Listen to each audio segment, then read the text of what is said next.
tungefumba macho tuombe ili kuliweka mbele za Mungu jambo letu likachaguliwa ipasavyo.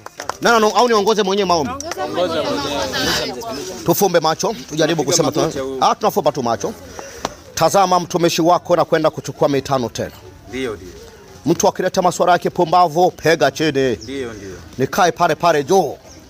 Mjinga yoyote akija na uchawi yake, kamata, pega moto, pega kibereti mbinguni. Amen.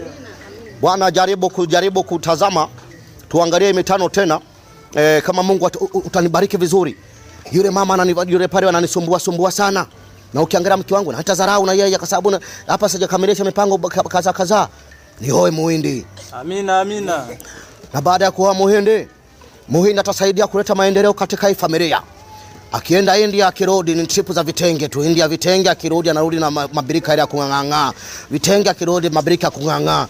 Mimi nasimama kwenye ubunge pale tukichangisha hela tukaweka sawa. Mtoto wangu akimaliza chuo akina na yake akipata kaajira akiweka kahera.